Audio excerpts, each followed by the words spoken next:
இந்த வசிய கலையானது முதலில் பிரதிஷ்ட முனிவர் அவர்களால் கிமுவெல்லாம் பரீட்சித்து பார்க்கப்பட்டது. அவர்தான் காடுகளில் தவத்தை முடித்துவிட்டு நாட்டிற்குள் வந்தார். மன்னர் அவரை அழைத்து தான் 100 ஆண்டு வாழ வேண்டும் என்று தன் அரண்மனையில் பெரும் யாகத்தையும் வேள்வியையும் நடத்த சொல்லி கட்டளையிட்டு அவருடன் ஊர் பேர் தெரியாத முனிவர்களை உட்கார வைத்து ஹோமம் ஏற்பாடு செய்தார். முனிவர் கடுப்பானார். இவன் 100 ஆண்டு வாழ நாம் ஏன் ஹோமகுண்டம் வளர்த்து யாகம் செய்ய வேண்டும்?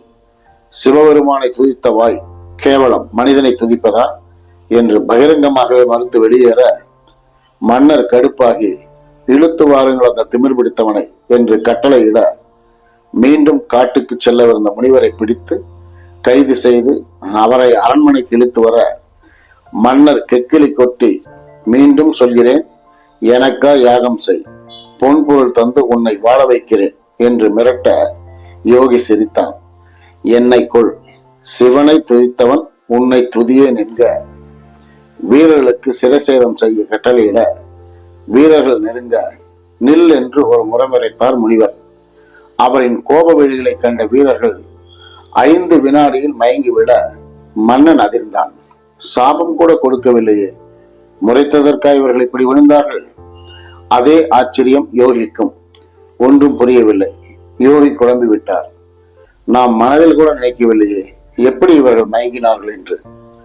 ஒருவேளை சிவபெருமான் தான் தன்னை காப்பாற்றி இருக்க வேண்டும் நினைக்க இம்முறை மன்னன் மீண்டும் 10 பேரை அனுப்ப முட்டாள் முனிவர் கண்ணை மூடி சிவனை என்ன ஒரே அமுக்காய் அமுக்கி சிறையில் தள்ள, சிவனே என்னை கைவிட்டு விட்டாயா என்று, சரி எல்லாம் முன் செயல் என்று அமைதியாய் இருக்க ஒரு வீரன் உணவை ஜெயிலுக்குள் வீச கடும் கோபமுற்ற முனி அடே என்று அவனை முறைக்க விழுந்தான்.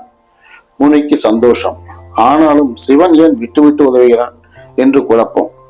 இதேபோல் அவரை கொலை மண்டபத்திற்குள் கொண்டு செல்லும் முன் 10 முறை இப்படியே நடக்க பிரதிஷ்டன் நாம் முறைத்தால் மட்டுமே விழுகின்றனர், நாம் கொலை செய்யப்படும் முன் முறைத்து பார்ப்போம் என்று முடிவு செய்தார். அதேபோல் நிறைந்த பௌர்ணமி அன்றுதான் கொலை தொழில் நடக்கும். முனிவரை இழுத்து சென்றார்கள். போகும்போதே அவர் வீரர்களை நிறுத்தி என்னை பாருங்கள் என்க அவர்கள் பார்க்க கீழே விழுந்தனர்.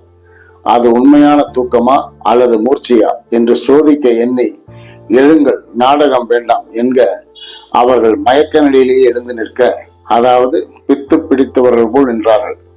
அவருக்கு ஒன்றும் புரியாமல் போங்கள் என்க அவர்கள் அப்படியே நடக்க, நில்லுங்கள் என்க அவர்கள் நிற்க முனிவருக்கு ஏக மகிழ்ச்சி. புதுமையாய் இருந்தது. அப்படியே போய் மன்னரை செருப்பால் அடியுங்கள் என்க போய்விட்டார்கள். முனிவர் யோசிக்க ஆரம்பித்தார். இது என்ன, எப்படி சாத்தியம்? ஒருவேளை நானும் கடவுளா? இருக்கலாம். கடவுள் கூட சாபம் மட்டுமே இடுவார். நாம் பார்த்தாலே போதும். ஒரு முடிவோடு மன்னரை பார்க்க போனார்.